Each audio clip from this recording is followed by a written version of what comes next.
बोलिए सदगुरुदेव की जय।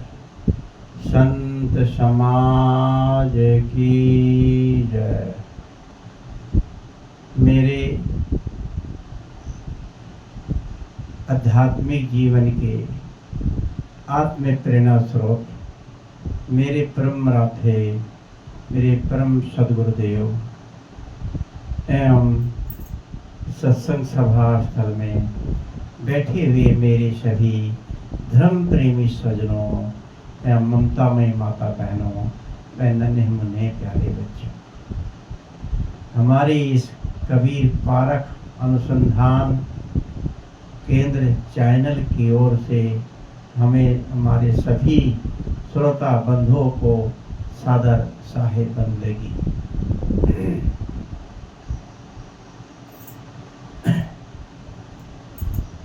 आज का विचार में बहुत ही सुंदर प्रेरणादायक कहानी से शुरुआत करता हूँ। ध्यान से इस कहानी को सुनना। ये कहानी का अर्थ क्या है, कहानी का मतलब क्या होता है। हम कहते हैं कि कहानियाँ दो प्रकार की होती हैं, विद्याएं दो प्रकार की होती हैं। विद्या यानी ज्ञान दो प्रकार से लोगों को बताया जाता है। जैसे कि एक आदर्शवादी विद्या और एक यथार्थवादी विद्या। यथार्थवादी विद्या उसे कहते हैं जो कहानी सच हो, जो घटना घटी हुई हो, जो कि त्यों बात को बता देना, उसे यथार्थवादी विद्या कहा जाता है। और एक आदर्शवादी विद्या जिसको कहानी की तौर पर लोगों को बताया जाता है, उससे उनको आदर्श मिलता है, ज्ञान मिलता है।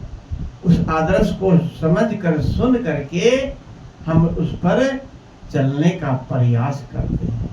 इसलिए सत्संगों में कहानियों को लेकर के ज़्यादा किस्से कहानी सत्संगों में इसीलिए सुनाई जाती हैं कि लोग कहानी को सुन करके, कुछ हकीकत कहानियाँ भी होती हैं, कुछ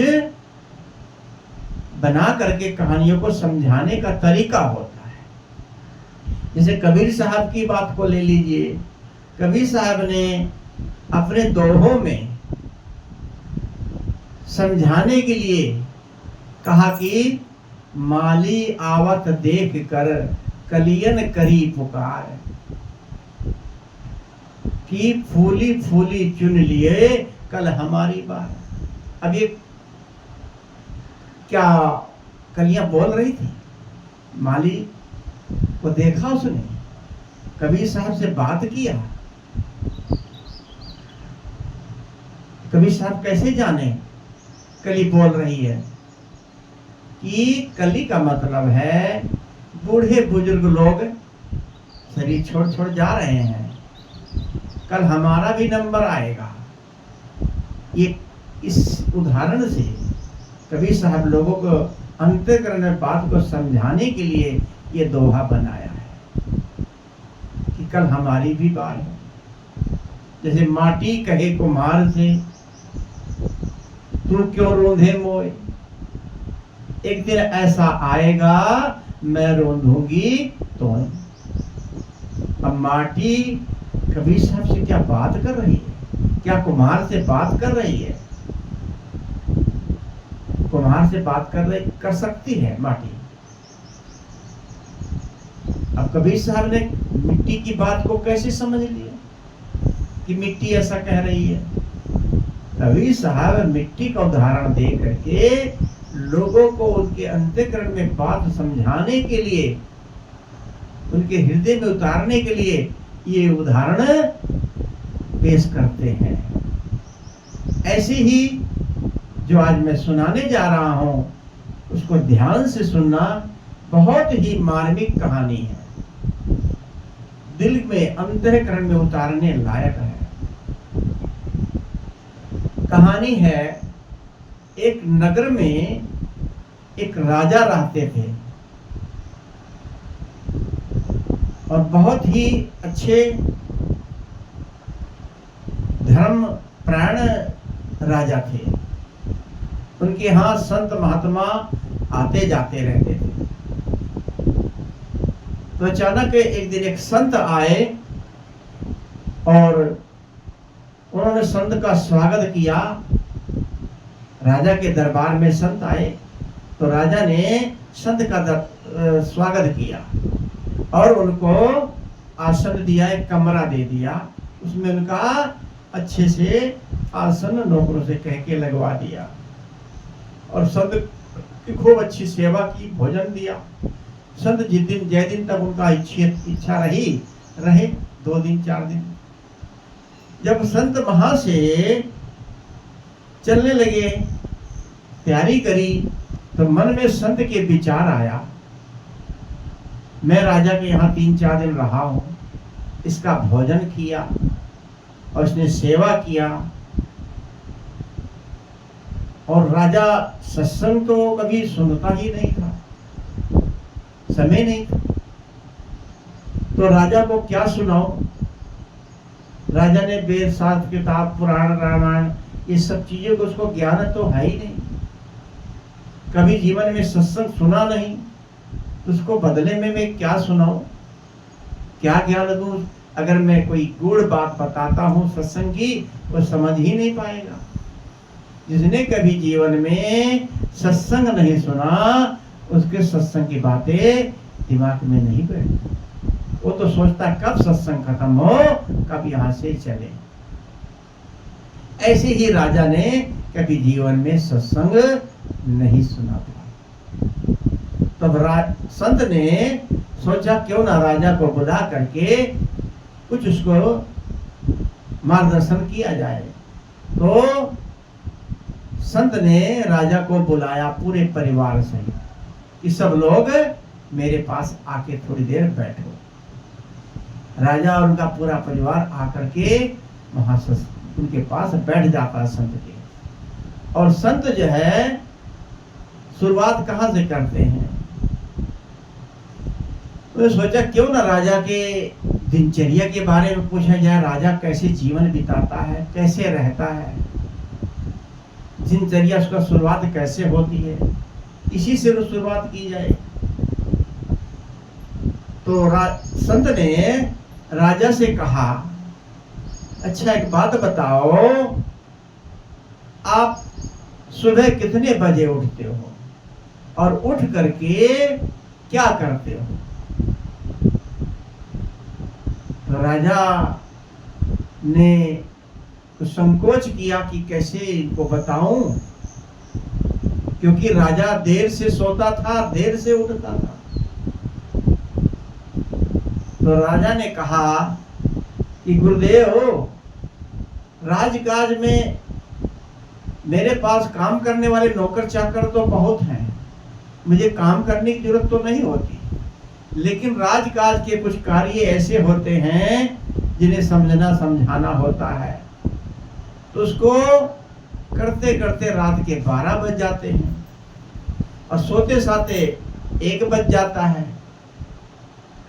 तो फिर स्वाभाविक है सुबह देर से आंख खुलती है। तो मैं सुबह 8 बजे सो के उठता हूँ। सोचा कि राजा ने सोचा कि संत को झूठ नहीं बोलना चाहिए, सबके सामने पाप लगेगा, इसलिए उन्होंने घुमा फिरा के सच बता दिया कि सुबह मैं 8 बजे सो के उठता हूँ और उठ करके जब उठता हूँ तो भोजन तैयार रहता है, भोजन तैयार रहता है यानी नाश्ता जलपान, और मैं उठ करके भोजन कर लेता हूँ। तो संत ने सुना, कहा राजन, तुम्हारी ये दोनों, तुम्हारे काम दोनों ही गलत हैं। रात को देर से सोना और देर से उठना और उठते ही भोजन कर लेना। उठना देर से और उठ करके भोजन करना, दोनों काम तुम्हारे ठीक नहीं है। अब राजा ने, संत ने राजा को समझाया। कितने लोग हैं कि रोज 12 बजे 1 बजे सोते हैं और सुबह 8 बजे 9 बजे सो के उठते हैं। कितने लोग तो हैं सूर्य की आज तक जीवन में सूर्य निकलने के दर्शन तक नहीं करे। हमेशा ब्रह्म मुहूर्त में उठना चाहिए, 4 बजे। ब्रह्म मुहूर्त में उठने से मन देखो कितना कोमल पवित्र अच्छा रहता है। जल्दी सो, समय से उठ जाओ। और उठ करके क्या करना चाहिए, खास तौर से मैं माता बहनों को ये बात बताना चाहूंगा,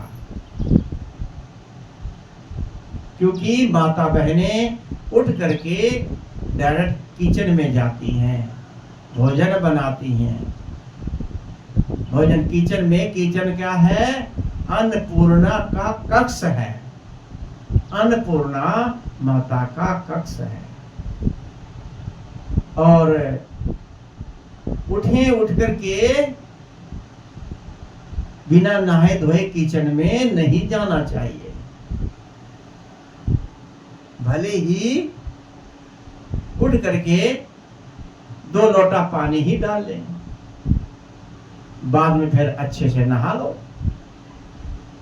क्योंकि सुबह उठ के क्यों नहाना चाहिए? देखा जाता है कहीं कोई मर जाता है, लोग उसके मरने में जाते हैं, क्रिया संस्कार में शामिल होते हैं, शमशान घाट में जाते हैं, या उसके दरवाजे पे लाश पड़ी रहती है, वहां बैठे रहते हैं। और शमशान तक जाते हैं, वहां फिर जब वापसी होती है, वहीं नदी होती है तो उसमें स्नान कर लेते हैं थोड़ा बहुत, और पानी वगैरह भी कहीं डाल लेते हैं कि चल के घर नहाएंगे। तो कई लोग नहीं नहाते, पानी छिड़का अपने काम पर चले जाते हैं। लेकिन ज्यादातर लोग वहीं पर स्नान नदी में करके घर आते हैं। आजकल तो नदियां नहीं रही। ये पुरानी घटनाओं की कहानी बता रहा हूं कि नदियों में नहा करके घर आ जाते थे। अब टूटियां लगी रहती है शमशान घाट में, टूटी पे भी नहा लेते हैं। आ करके फिर घर भी आते हैं तो घर भी नहाते हैं, अच्छे से नहाते हैं। और हम लोग जब रात को सोते हैं, ये वेद शास्त्रों में लिखा है कि सोने के बाद निद्रा में जब आदमी सो जाता है तो उसे अर्ध मृत्यु कहा जाता है। कि जब आदमी सो जाता है उसे कुछ पता नहीं रहता, समझ लो वो आधा मर गया है, लाश की तरह पड़ा रहता है। और फिर सुबह उठता है। हम लोग किसी लाश को छूते भी नहीं है, शमशान घाट में जाते हैं और आ करके 2 बार नहाते हैं, वहां भी नहा के आते हैं, घर पे भी नहाते हैं। लेकिन हम लोग लाश बन के पूरी रात सोते रहते हैं और फिर उठ करके उठते ही किचन में घुस जाते हैं। माता बहनें किचन में घुस जाती हैं और किचन में उठ करके साफ सफाई करने लगती हैं। डब्बे वगैरह बर्तन सब ठिकाने से लगाती हैं, सफाई करती हैं। करने के बाद पड़ोसन से कहती हैं कि देखो अब नहाऊंगी, नहा करके भगवान का प्रसाद बनाऊंगी। किचन में कौन सा प्रसाद बनाएंगे? किचन तो पहले ही अशुद्ध कर दिया, और भगवान का शुद्ध प्रसाद कैसे बनेगा? लाहास बन करके हम सोए, उठते ही किचन में चले गए। कितने गृहस्थी लोग हैं, गृहस्थी में रहते हैं, गृहस्थी भोगते हैं, बिना नहाए धोए रसोई में घुस जाते हैं। मैं यहाँ ये बात कर रहा हूँ, कोई चाहे स्त्री हो चाहे पुरुष हो, सोने के बाद आदमी मृत्यु से निकल के आता है, लाश बन के सोता है, तो इसको उठने के बाद नहा लेना चाहिए। कितने लोग हैं उठते ही बेड टी मांगते हैं, चाय चाहिए, उठते ही गुटखा रगड़ेंगे, न राम न रहीम, नहाना कुल्ला दातों कुछ नहीं, और मुंह में गुटखा भर लेते हैं। तो ये किचन के अंदर माता बहनों को हमेशा नहा धो करके, हमने कहा चाहे 2 लोटा ही पानी डालें, कपड़े बदल करके किचन में जाएं नहा करके, इसके बाद फिर दोबारा अच्छे से नहा लें भोजन बनने के बाद। तो ये सब दिनचर्या संत जो है कि मैं अपने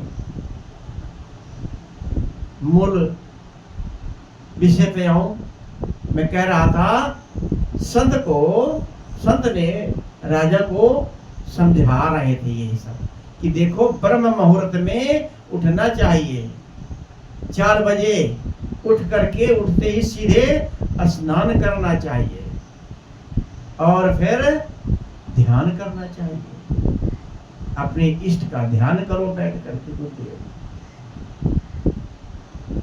फिर उठ कर फिर इसके बाद लगभग 8 बजे जलपान करो। दिनचर्या ये सभी का ऐसे होना चाहिए। ये सब राजा को उपदेश संत ने दिया। अब राजा की को याद था, शाम को जब सोने लगा सोचा चलो ठीक है, सवेरे जल्दी उठता हूँ, यदि इससे कुछ लाभ होता है तो कर लेंगे जैसा संत ने कहा, नहीं तो जो अपना कार्यक्रम जो उठने का सोने का चल रहा तो चलेगा ही। ऊपरी भाव से मन से सोचा कि चलो संत ने कहा है सुबह जल्दी उठ जाते हैं, क्यों ना उसकी जब आदमी ये अक्सर चिंतन करके जब आदमी सोता है कि मुझे इतने बजे उठना है, उससे आधा घंटा 15 मिनट 10 मिनट पहले ही आंख खुल जाती है, क्योंकि मन में चिंतन करके आदमी सोता है कि मुझे कितने बजे उठना चाहिए। तो राजा की क्यों ना परम मुहूर्त में ही 4 बजे आंख खुल जाती है, तो राजा सीधे उठ करके नदी पे स्नान करने जाता है। बताया मैंने कि पहले लोग नदियां बहुत होती थी, नदी में ही नहाते थे। तो राजा जब नदी पर जाता है तो देखता है सामने वही संत जो इनके यहाँ राजा के यहाँ आए थे, वही नहा धो करके और वहीं किसी जगह ऊंची आसन पर बैठे हुए थे और बैठ करके क्या कर रहे थे, एक बगुले को देख रहे थे। बगुला जानते हैं सफेद होता है, और बगुला सफेद होता है, आंख बंद करके एक टांग से खड़ा रहता है, ऐसा लगता है कि कोई तपस्वी तपस्या कर रहा है, लेकिन वो एक टांग से यूं खड़ा रहता है कि जिससे दूसरी टांग उठाने में समय लगेगा, और उठी रहती है तुरंत, जैसे कुछ मछली वगैरह कुछ भी पानी में आता है तुरंत चोंच मारता है, खा लेता है। तो बुगला का यही कार्य चल रहा था, संत देख रहे थे। बुगला जो है कि क्या कर रहा था, पानी में चोंच मारता, फिर पत्थर पर रगड़ता, पानी में चोंच डालता, फिर पत्थर पर रगड़ता। यही प्रक्रिया उसकी बार बार चल रही थी। संत उसको देख रहे थे। राजा ने देखा संत बगुले के कार्य को देख रहे हैं, बगुला क्या कर रहा है।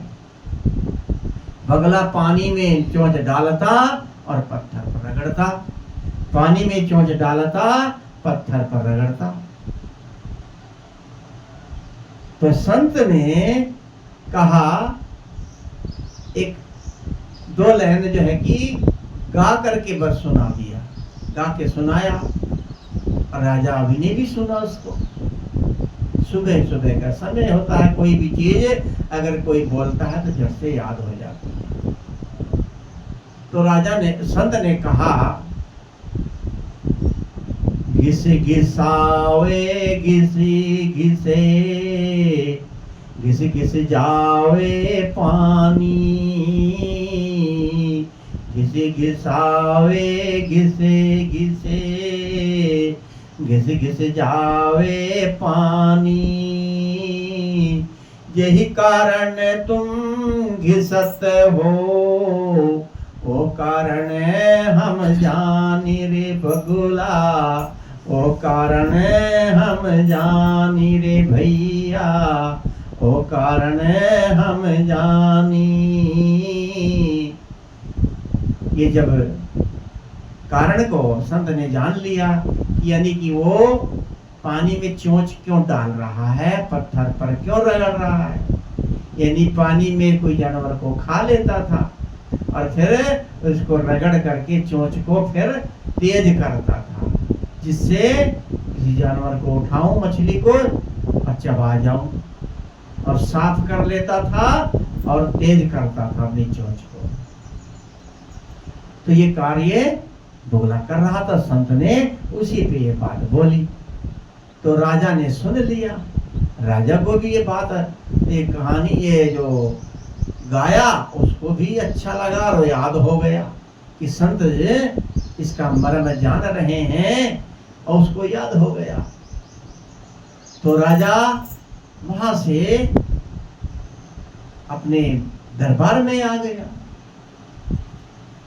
दरबार में आ गया और नित प्रति एक नाई एक उनके बाल बनाने आता था। बाल नहीं, दाढ़ी डेली बनवाते थे, डेली दाढ़ी बनवाते थे।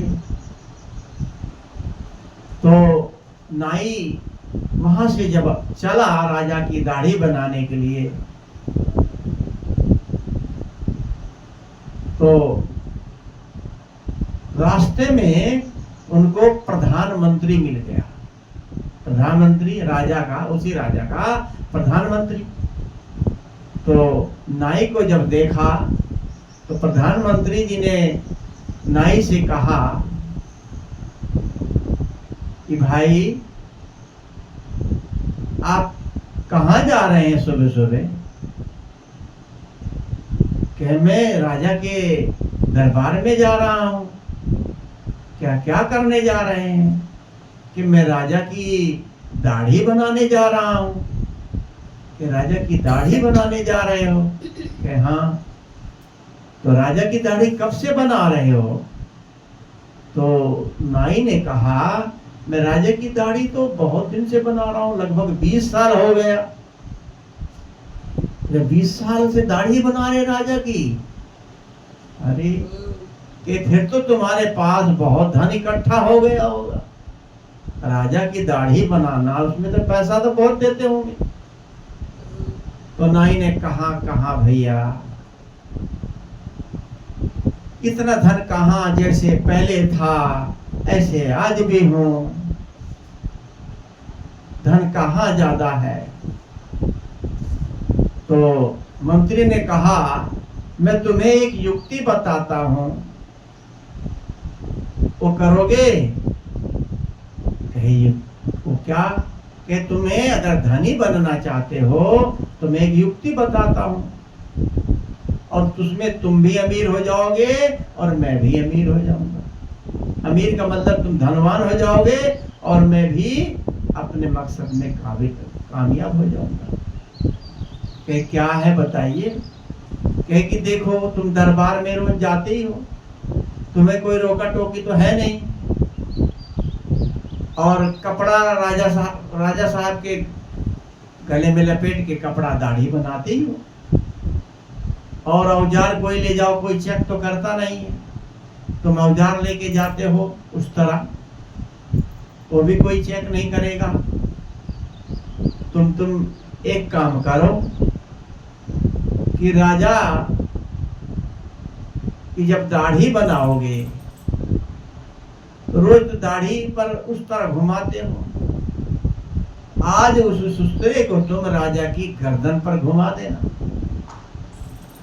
राजा मर जाएगा और मैं राजा बन जाऊंगा,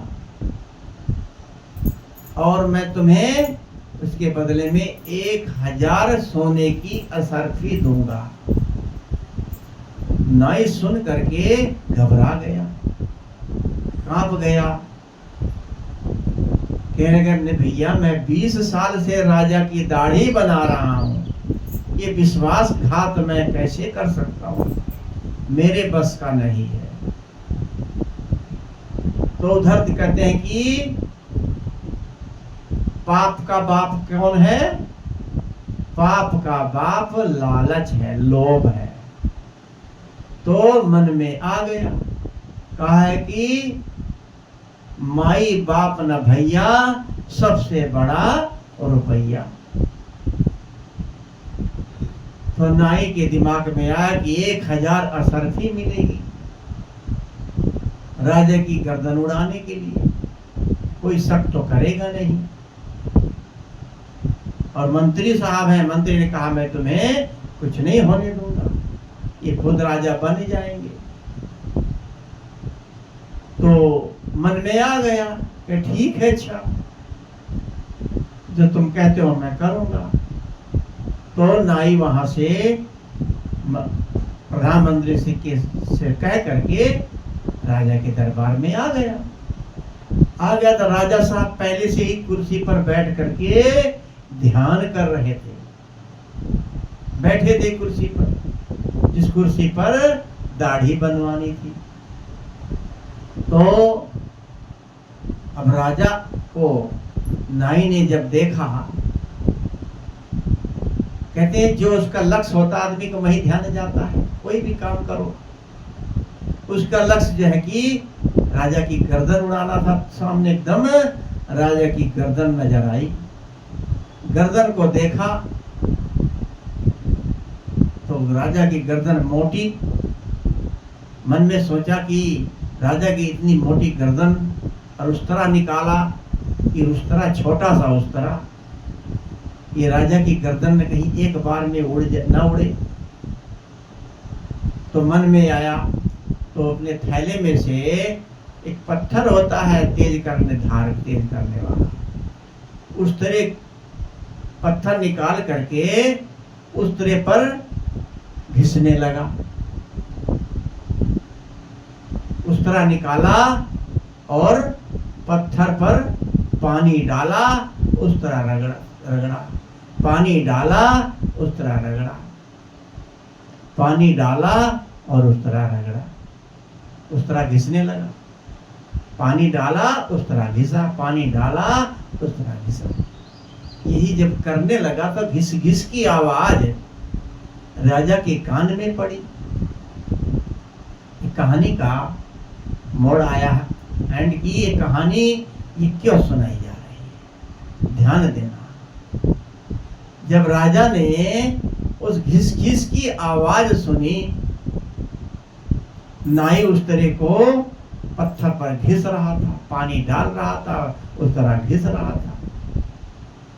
तो राजा को छंद की वो 2 लाइनें याद आ गई। तो संत ने कहा, वही को दोहरा करके, जब राजा नाई उस तरह घिस रहा, पानी डाल रहा, उस तरह घिस रहा, तो राजा ने कहा, घिसे घिसावे घिसे घिसे घिस घिस जावे पानी, यही कारण तुम घिसत हो, वो कारण हम जानी रे भैया, वो कारण हम जानी।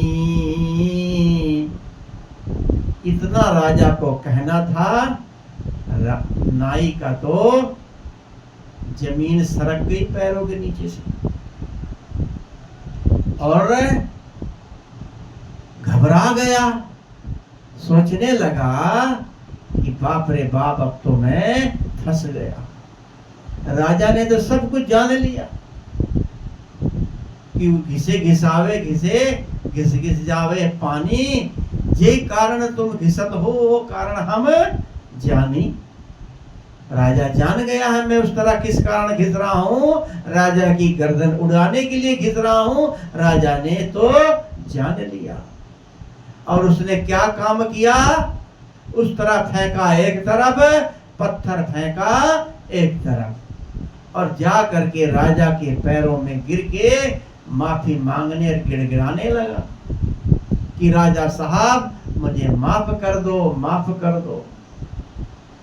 मैंने अपनी मर्जी से नहीं, प्रधानमंत्री जब मैं आ रहा था, पर आपके प्रधानमंत्री मुझे रास्ते में मिल गए और मिल गए, उन्होंने मेरे को 1000 रुपए असरफी, सोने के असरफी का लालच दिया था और आपकी हत्या करने के लिए कि इस तरह से राजा साहब को मार देना। तो मैंने प्रधानमंत्री के कहने से ये सब करने जा रहा था। राजा ने सुना कि ये क्या मामला गड़बड़ भाई, मैं तो नहीं समझ पा रहा था, मैं तो उस दोहे को दोहरा रहा था, वही दोहे को गुनगुना रहा था जो संत ने सुनाया था। सुना रे क्या, बाप रे, ये धन के लिए, राजकाज के लिए प्रधानमंत्री मेरा जो है कि मेरी हत्या करवाना चाह रहा था और धन के लालच में नाई 20 सालों से मेरी दाढ़ी बना रहा था, आज मेरी वो भी गर्दन उड़ाने का विचार बना दिया। मुझे तो कुछ पता नहीं था, मैं तो ऐसे गाना गुनगुना रहा था, लेकिन ये संत के इस 2 लाइन के गाने से 2 लाइन का दोहा जो पढ़ा मैंने, इसने इतना मेरे को मेरी जान बचा दी, मेरी रक्षा कर दी, आज मेरी हत्या हो जाती। तो राजा ने ना तो नाई को कुछ कहा और ना ही उस प्रधानमंत्री को बुला के कुछ कहा। राजा को तो बैराग हो गया। उसने कहा कि थोड़ी देर का ज्ञान संत का मुझे मिला, उस थोड़े से ज्ञान से आज मेरी जान बच गई, आज मेरी हत्या हो जाती। यदि मैं संतों के शरणों में इस ज्ञान को प्राप्त करने के लिए पूरा जीवन बिता दूं तो मैं मुक्त हो जाऊंगा। इसलिए एक कहानी का भाव है कि हमें सत्संग में जाना चाहिए, सत्संग सुनना चाहिए। पता नहीं कौन सी बात आदमी के दिमाग में बैठ जाए और उसी से उसका कल्याण हो जाए, मुक्ति हो जाए। जैसे कई कहानियां सुनाई जाती हैं। एक चोर था, चोर का एक लड़का था, वो भी चोरी करता था, जो खानदानी चलता आता है, जो माँ बाप करते हैं बच्चों को सिखाते हैं। तो अपने बेटे को सिखाया था कि देखो बेटा, चोरी करने जाना तो कहीं कोई सत्संग मत सुन लेना। वो चोर का लड़का रात को निकला 10-11 बजे तक, कहीं रास्ते में पंडाल लगा था और उसी रास्ते से निकलना था उसे चोरी करने के लिए। पंडाल लगा था और वहां पर संत सत्संग कर रहे थे। प्रवचन कर रहे थे तो चोर ने सोचा प्रवचन सत्संग चल रहा है, उसने झट से रुई निकाली और दोनों कानों में डाल लिया पहले से ही। और उधर से जब निकलने लगा, कूद फांद किया थोड़ा सा, उधर से तो उछला, नीचे कूदा, तो कूदते ही उसके कान की रुई वहीं पंडाल के पास में जहां सत्संग हो रहा था वहीं गिर गई। जब रुई गिर गई तो वहां पर सत्संग जो प्रवचन कहते कुछ बोलते रहो तो कान में पड़ ही जाता है, और इतना शब्द उसके कान में पड़ गया, कितना कि संत बोल रहे थे देखो झूठ नहीं बोलना चाहिए और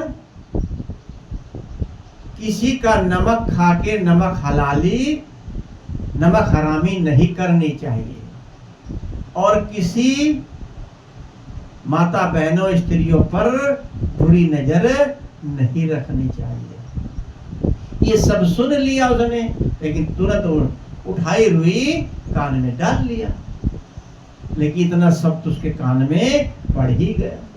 जब वो चोर चोरी करने गया, राजमहल में गया तो देखा रानी के कमरे में घुसा, रानी सो रही है, सुंदर खूबसूरत रानी थी।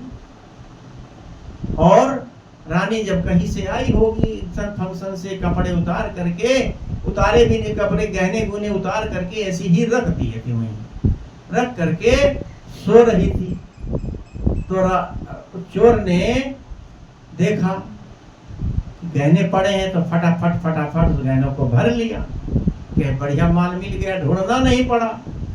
और रख करके फिर इसके बाद देखा तो चोरी तो कर लिया है। किचन में देखा क्या रखा है, दूध मलाई खीर वगैरह बनी रखी थी। रानी ने नहीं खाया, ऐसे रखा, सो गई, थक के आई। तो उन्होंने कुछ रोटी सब्जी थी उसको भी खाया, तो खा करके पेट भर गया। तो अब वो चलने की तैयारी करने लगा और सामने रानी पड़ी थी। रानी को देख कर उसकी खूबसूरती उसके मन में आई कि रानी बड़ी खूबसूरत है। तो उसको चोर को सत्संग की बातें याद आ गई। ने कहा था कहीं जाओ तो किसी स्त्री पर बुरी नजर मत डालो। उसने कहा मैं बुरी नजर भाई नहीं डालूंगा, और कि जिसका नमक खाओ तो नमक हरामी ना करो। और नमक मैंने इनका राजा का खा लिया, अब मैं चोरी कर लिया, अब मैं चोरी करके सामान सोना लेके जाने लगा, उठा लिया था थैले में भर लिया। तो कहने लगा ये भी नहीं करना चाहिए, तो बैग को भरा था लेकिन वहीं पर जोर से रख दिया, छोड़ दिया। वजनदार था और उसकी आवाज जोर से आई खट से गहनों की। तो रानी की आंख खुल गई। रानी की आंख खुली तो देखा मेरे गहने पड़े थे, कहाँ गए? और देखा तो सामने किचन में एक व्यक्ति खड़ा है। कि तुम कौन हो? और उसको पकड़ लिया और नौकरों को बुला लिया। चौकीदार आया, तुरंत नौकर आए, उसको पकड़ लिया कि इसको कमरे में बंद करो, उसको सवेरे पूछा जाएगा। तो गहना सब पकड़ा गया, उसका पता लग गया कि चोरी करने आता चोर। तो अब राजा ने उसको पूछा भाई तुम कौन हो? कह राजा साहब मैं चोर हूँ, मैं चोरी करने आया था। तो उसने कहा कि राजा साहब, उसने कहा फिर चोरी करके क्यों गए, क्यों नहीं तुम? कि राजा साहब मैंने एक सत्संग सुन लिया था और सत्संग में बताया गया कि किसी का नमक खाओ तो नमक हरामी ना करो। मैंने आपका भोजन कर लिया था, चोरी कर लिया था, लेकिन भोजन खा लिया, नमक खा लिया, तो मेरे मन में आया कि ये सोना चांदी नहीं ले जाना चाहिए, मैंने ही रख दिया। जब रखा उसकी आवाज सुनकर रानी साहिबा की आंख खुल गई। और रानी साहिबा को भी देखा मैंने, तो मेरे मन में एक भाव आया था, लेकिन मन में मेरे नहीं कि सत्संग में सुना किसी स्त्री पर बुरी नजर नहीं डालनी चाहिए। ये तीनों बातें मेरे दिमाग में आई तो मैं सामान चोरी वाला छोड़ दिया। ये सब सुन करके राजा ने कहा इसको ले जा करके फांसी दे दी जाए, इसने चोरी करी, सजा दी जाए। तो रानी वहीं पर थी, सुन रही थी। कह राजा साहब सुनो, देखो ये ईमानदार था, ईमानदारी से इतने काम किया और चोरी करके भी सामान नहीं ले गया। इसको देखो रख लेते हैं और इसको अपना बेटा बना लेते हैं और इसको रख लेते हैं। क्या बात तो सही कह रही, ईमानदार है, सच्चा है। तो राजा ने उसको जो है कि अपना बेटा बना के रख लिया, राजकाज करने लगा। तो मतलब कहानी का भाव ये क्या है, मैंने समझाया कि सत्संग से पता नहीं कौन सी बातें दिमाग में आ जाती हैं, संतों के विचार कौन से दिमाग में आ जाते हैं और हमारा कल्याण हो सकता है, मुक्ति हो सकती है। इसलिए सत्संग में जरूर जाना चाहिए, जरूर बैठना चाहिए। नित्य प्रति जो हम सत्संग में जाएंगे तो कभी न कभी हमें मुक्ति का मार्ग मिल सकता है। मैं कहानी के सुनागरी के माध्यम से आपको सत्संग का भाव बताया। तो इन्हीं के साथ मैं अपनी वाणी को यहीं पर विराम देता हूँ। बोलिए सद्गुरुदेव की जय। वंदन है जी।